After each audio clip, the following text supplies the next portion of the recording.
नमस्कार दोस्तों, मैं हूं यश तिवारी। आप देख रहे हैं क्रिकेट फटाफट का 961वां एपिसोड। आज 3 मई की तारीख है और रोज की तरह आज भी आईपीएल के हवाले से दिन भर की 10 बड़ी खबरें आपकी स्क्रीन पर रखेंगे। दोस्तों, परसों के दिन लड़ाई हुई थी विराट कोहली और नवीन उल हक के बीच, लेकिन नवीन उल हक इस लड़ाई के बाद बहुत खुश है। जुर्माना लग गया, फिर भी बहुत खुश है। कारण इस वीडियो में मैं आपको बताऊंगा, तो एंड तक वीडियो को देखिए, वीडियो को लाइक और शेयर जरूर कीजिए। और आईपीएल की इसी तरह की तमाम रिपोर्ट, न्यूज, फैक्ट्स, अपडेट्स और स्टोरीज हर रोज सबसे पहले अपनी स्क्रीन पर पाते रहने के लिए सब्सक्राइब नहीं किया है तो कर दो सब्सक्राइब का बटन नीचे, फटाफट हिट करके बेल आइकन दबाइए।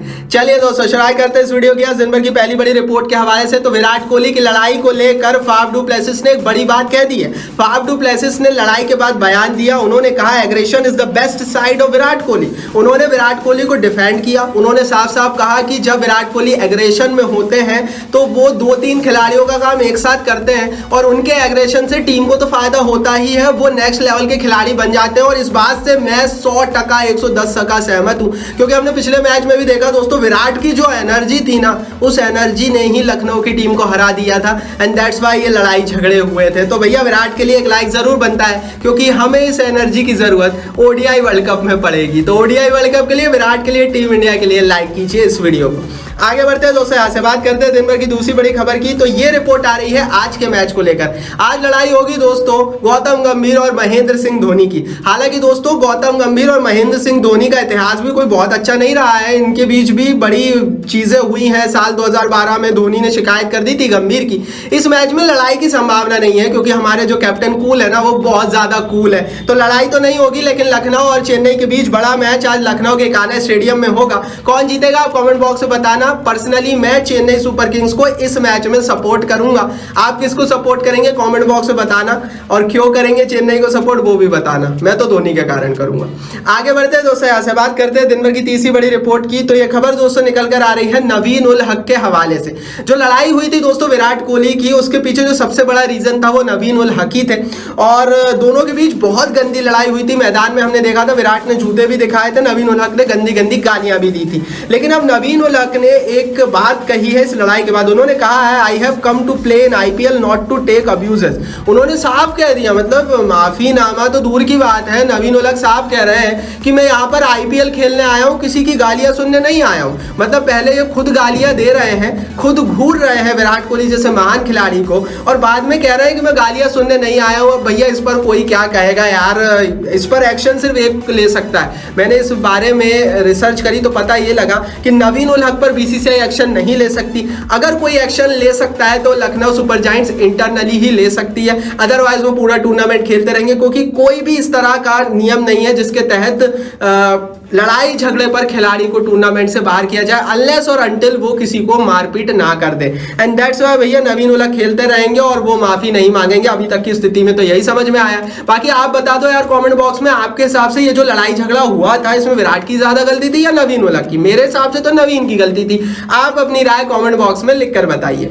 आगे बढ़ते हैं दोस्तों, यहाँ से बात करते हैं दिन भर की चौथी बड़ी रिपोर्ट की। तो ये खबर आ रही है गौतम गंभीर को लेकर। गौतम गंभीर ने एक नया रिकॉर्ड बना दिया है इस लड़ाई के बाद, क्योंकि इंडियन प्रीमियर लीग के इतिहास के पहले ऐसे कोच बन गए हैं जिन्हें वर्बल ब्रॉल के कारण फाइन लगाया गया है। दरअसल गौतम गंभीर के ऊपर अपने 100% मैच फीस का फाइन लगाया गया था। 25 लाख रुपए का फाइन लगा है गौतम गंभीर के ऊपर। लगभग 4 करोड़ की उनकी टोटल एक साल की सैलरी है गंभीर की, और इस हिसाब से एक मैच का 25 लाख रुपए बनता है। और गंभीर पर ये जो फाइन लगा, ये आईपीएल इतिहास में पहली बार हुआ, क्योंकि इससे पहले हमने किसी भी आईपीएल टीम के कोच को इतनी बुरी तरीके से मैदान में गाली गलौज और लड़ाई करते हुए नहीं देखा। और इसीलिए भैया पूरा क्रिकेटिंग जगत यही बोल रहा है कि विराट और नवीन उल हक की लड़ाई हुई वो ठीक है, हीट ऑफ द मोमेंट, दो खिलाड़ी थे, एक दूसरे से लड़ लिए, मैदान के बाहर सब कुछ सही हो जाएगा, नहीं भी होगा तो कुछ नहीं होगा। लेकिन ऐसे कोच गौतम गंभीर की एंट्री शोभा नहीं देती है, ये सब कोई बोल रहा है। एंड दैट्स व्हाई ये नया रिकॉर्ड फाइन का इन्होंने बना ही लिया। आगे बढ़ते हैं दोस्तों, यहाँ से बात करते हैं दिन में की 5वीं बड़ी रिपोर्ट की। तो ये रिपोर्ट आ रही है विराट कोहली पर लगे फाइन को लेकर। दरअसल कुछ अनफेयर हुआ है और ऐसा होना नहीं चाहिए था, क्योंकि विराट कोहली के ऊपर भी फाइन लगा, सभी के ऊपर, नवीन उल हक के ऊपर भी फाइन लगा, गौतम गंभीर के ऊपर भी फाइन लगा। बीसीसीआई ने तो कह दिया कि सभी के ऊपर बराबर 100% मैच फीस का फाइन लगेगा, लेकिन वो मैच फीस के आधार पर ही विराट पर लगभग 1.2 करोड़ का फाइन लगा है। कंपैरेटिवली नवीन उल हक के ऊपर सिर्फ 1 लाख रुपए का फाइन लगा है। वैसे 1 लाख रुपए भी बहुत होते हैं, लेकिन आप कंपेयर कीजिए, क्या दोनों की गलती सेम नहीं थी? क्या नवीन उल हक की ज्यादा गलती नहीं थी? उसके बावजूद भी नवीन उल हक सिर्फ 1 लाख का फाइन भरेंगे और हमारे the great legend Virat Kohli भैया 1.5 करोड़ का फाइन भरेंगे। ये तो नाइंसाफी है ना यार, ये तो पूरी तरीके से नाइंसाफी है। इस पर तो आवाज उठनी चाहिए कि ऐसा क्यों हो रहा है, जब गलती दोनों ने बराबर भी की है, मान लो बराबर भी की है, फिर भी इतना अंतर क्यों है फाइन में? और इसीलिए बोल रहे हैं दोस्तों कि नवीन उल हक पर यहाँ पर 1 मैच का बैन भी लगना चाहिए। बाकी इस पर आप अपनी राय कमेंट बॉक्स में जरूर बताना, आपकी क्या राय है, आप क्या सोचते हैं वो कमेंट बॉक्स में लिखकर बताना। लेकिन मेरे हिसाब से तो ये जो जितना भी जुर्माना लगा है, फाइन लगा है ना, ये पूरी तरीके से अनफेयर है। आगे बढ़ते हैं दोस्तों, यहाँ से बात करते हैं दिन में की छठी बड़ी खबर की। तो ये रिपोर्ट आ रही है जॉस हेजलवुड को लेकर। जॉस हेजलवुड भारत आए, बड़ी मुश्किल से तो पहले आए, क्रिकेट ऑस्ट्रेलिया ने इजाजत नहीं दी। जब आए तो बड़ी मुश्किल से खेले, जब वो खेले है ना तो फिर ऑस्ट्रेलिया में सवाल उठने लगे हैं, क्योंकि माइकल क्लार्क जो कि पूर्व ऑस्ट्रेलियन खिलाड़ी है, आईपीएल में दिखे नहीं है अभी तक, लेकिन ऑस्ट्रेलिया के one of the great player है, वर्ल्ड कप विनर है साल 2015 के। एक बड़ी बात कह रहे हैं हेजलवुड को लेकर, वो कह रहे हैं I don't know why he is over playing IPL. मुझे नहीं पता कि क्यों वो आईपीएल खेलने के लिए उससे उत्साहित है हेजलवुड, मुझे नहीं पता कि वो आईपीएल में अपने आप को क्यों रगड़ रहे हैं। सीधा कहना था भैया माइकल क्लार्क का कि हेजलवुड को आईपीएल खेलने की इजाजत नहीं मिलनी चाहिए, क्योंकि हेजलवुड 2023 के ओडीआई वर्ल्ड कप में ऑस्ट्रेलिया की बहुत बड़ी पूंजी होंगे। हालांकि दोस्तों ये सवाल मेरे हिसाब से माइकल क्लार्क नहीं पूछ सकते, क्योंकि ये सवाल तो हेजलवुड का है। हेजलवुड का मन है खेलने का, वो अपने आप को फिट रख रहे हैं और इसलिए वो खेल रहे हैं। और अगर वो फिट नहीं है तो वो क्यों खेल रहे हैं, ये तो क्रिकेट ऑस्ट्रेलिया से आप जाकर पूछो, क्योंकि हमारे हिसाब से तो वो फिट है, अच्छी खासी गेंदबाजी कर रहे हैं। आगे बढ़ते हैं दोस्तों, यहाँ से बात करते हैं दिन में की 7वीं बड़ी खबर की। तो ये रिपोर्ट आ रही है नवीन उल हक को लेकर। दरअसल दोस्तों नवीन उल हक बहुत खुश है, बीसीसीआई ने जो एक्शन लिया है ना दोनों के ऊपर, उससे वो फूले नहीं समा रहे हैं। उन्होंने 2-3 बातें भी कही और 2-3 कारण भी बताता हूं। दरअसल दोस्तों एक बात तो मैंने आपको बताई थी, दूसरी बात उन्होंने इंस्टाग्राम पोस्ट के जरिए विराट कोहली को मुंहतोड़ जवाब दिया और ये कहा कि जैसे को तैसा ही मिलता है। साथ ही दोस्तों वो खुश इसलिए हैं क्योंकि उनका 1 लाख रुपए का फाइन लगा है और 2 लाख रुपए उन्हें आरसीबी एलएसजी मैच के बाद जो पोस्ट मैच होता है उसमें 2 लाख रुपए के चेक मिल गए थे। मतलब एक तरह से उनको किसी तरह का कोई मलाल नहीं है। हम जुर्माना क्यों लगाते हैं आप खुद ही समझिए। हम जुर्माना इसलिए लगाते हैं कि खिलाड़ी दूसरी बार वो गलती ना करें, खिलाड़ी को समझ में आए, प्लेयर को समझ में आए कि उसने गलती की है,